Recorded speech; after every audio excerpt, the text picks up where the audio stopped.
Utilise कर सकते हैं। इनमें से एक तरीका है सोलर सेल के रूप में। हम सोलर एनर्जी को यूज तो करते हैं, लेकिन इस टेक्नोलॉजी में दिक्कत यह आती है कि रात के समय में सोलर सेल कुछ भी एनर्जी प्रोड्यूस नहीं कर सकते। तो एक नई टेक्नोलॉजी डेवलप की गई जिसका नाम है कंसंट्रेटेड सोलर पावर एनर्जी। इसमें क्या होता है कि जो सन की पावर होती है उसको स्टोर कर लिया जाता है और जब चाहे उस टाइम उसको हम यूटिलाइज कर सकते हैं। लेकिन इसमें सन की एनर्जी को बैटरी में सेव नहीं किया जाता है, इसकी एक अलग प्रोसेस है जो आज के इस वीडियो में अपन बात करेंगे कि कैसे कंसंट्रेटेड सोलर एनर्जी वर्क करती है। और आने वाले समय में ये फ्यूचर के लिए एक बहुत ही बढ़िया इलेक्ट्रिसिटी जनरेट करने का सोल्यूशन हो सकता है। यदि रिन्यूएबल एनर्जी में देखें तो विंड एनर्जी ही रात में इलेक्ट्रिसिटी जनरेट करने के लिए एक पावरफुल सोर्स है और विंड एनर्जी के बाद में कंसंट्रेटेड सोलर एनर्जी का भी नाम आ जाता है। यह जो टेक्नोलॉजी है यह कोई अलग टाइप की टेक्नोलॉजी नहीं है। जो हमारे कन्वेंशनल पावर प्लांट है जैसे thermal power station, nuclear power station, उनको इस टेक्नोलॉजी से रन किया जा सकता है। जहां पर पानी को गर्म करने के लिए थर्मल पावर स्टेशन में कोयले को यूज में लिया जाता है, तो इस टेक्नोलॉजी से हम सन एनर्जी को पानी को गर्म करने के लिए काम में लेते हैं और उसे स्टीम बनाकर जनरेटर को घुमाते हैं।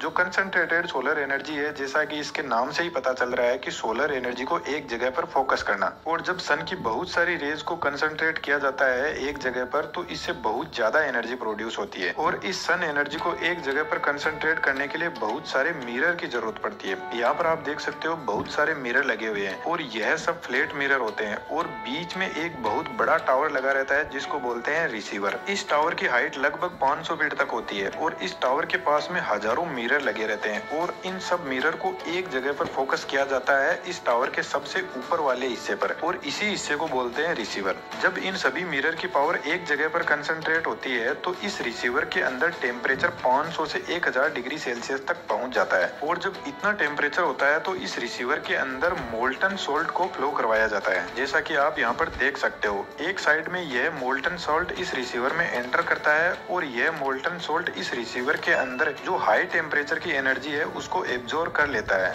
और लगभग 500 से 1000 डिग्री सेल्सियस तक यह हीटेड हो जाता है। मोल्टन सोल्ट यहाँ पर इसलिए यूज लिया जाता है क्योंकि यह एक तो वाइड ऑपरेटिंग टेम्परेचर प्रोवाइड करता है लिक्विड स्टेट के अंदर और दूसरा जब इसको स्टोर किया जाता है तो यह इतना हीट होने के बाद भी कम प्रेशर पर भी अपने आप को स्टोर करने की परमिशन देता है। जब यह मोल्टन सोल्ट इस रिसीवर से गर्म होकर दूसरी साइड से बाहर आता है तो नीचे की तरफ एक थर्मल स्टोरेज टैंक होता है जिसके अंदर इस मोल्टन सोल्ट को स्टोर किया जाता है, जिसके पास में बहुत ज्यादा हाई एनर्जी है। यह जो मोल्टन सोल्ट है इसको तब तक इस थर्मल स्टोरेज के अंदर अपन स्टोर करके रख सकते हैं जब तक हमें इलेक्ट्रिसिटी की जरूरत ना हो और जब भी हमें इलेक्ट्रिसिटी की जरूरत होती है तब हम इसको यूटिलाइज कर सकते हैं। जब हमें इलेक्ट्रिसिटी की जरूरत होती है चाहे रात हो या दिन, तब हम यह जो मोल्टन सोल्ट है जो बहुत ज्यादा हाई टेम्परेचर पर है इसको फ्लो करवाते हैं यहाँ पर आगे जो स्टीम जनरेटर लगा है उसमें से। इस स्टीम जनरेटर में एक तरफ से मोल्टन सोल्ट एंटर होता है और साथ में ही पानी को एंटर करवाया जाता है। Molten salt in steam turbine में ये जो पाइप लगे हुए हैं इनमें फ्लो करता है और पानी यहाँ पर खुला रहता है और इस मोल्टन साल्ट से यह पानी गर्म होकर स्टीम बनना शुरू कर देता है।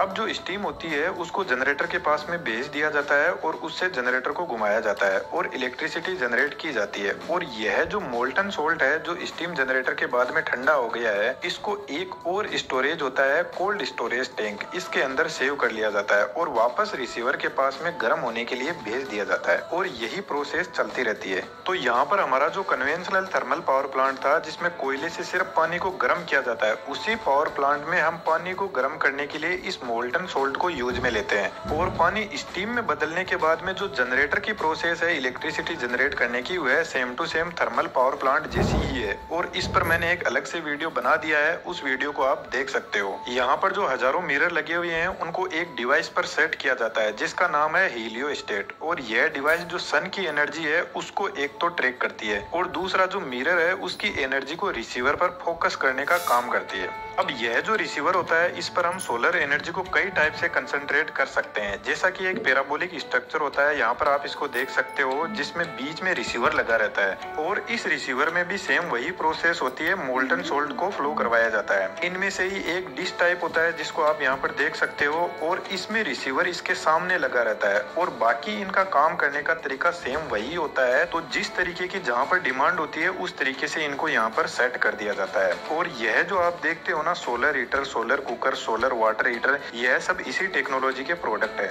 आपने देखा होगा कि जो भी सोलर के इक्विपमेंट होते हैं वह थोड़े कॉस्टली होते हैं और इसी वजह से यह जो पावर प्लांट है यह भी कॉस्टली होता है, लेकिन यह एक प्योर रिन्यूएबल एनर्जी सोर्स है जो इन्वायरमेंट को बिल्कुल भी पोल्यूट नहीं करता है। 2018 के डाटा के अकॉर्डिंग वर्ल्ड वाइड यह concentrated solar power plant 5500 megawatt electricity generate करता है, जो पूरे वर्ल्ड की इलेक्ट्रिसिटी का 2% है। इंडिया में भी 225 मेगावाट के पावर प्लांट लगे हुए हैं। जो थर्मल पावर प्लांट होता है उसकी एफिशिएंसी 35% के आसपास में होती है और यह जो सोलर कंसंट्रेटेड पावर है इसकी एफिशिएंसी 23 से 35% के बीच में होती है। यह जो मैंने आपको ऊपर की तरफ अलग अलग टाइप के सोलर कंसंट्रेटर बताए हैं उनकी अलग अलग एफिशिएंसी होती है और यह जो कंसंट्रेटेड सोलर पावर है इसको पीक लोड पर ही काम में लिया जाता है। तो दोस्तों यह थी कंसंट्रेटेड सोलर पावर के बारे में कंप्लीट इन्फॉर्मेशन। कैसे लगी आपको जरूर से कमेंट बॉक्स में बताना।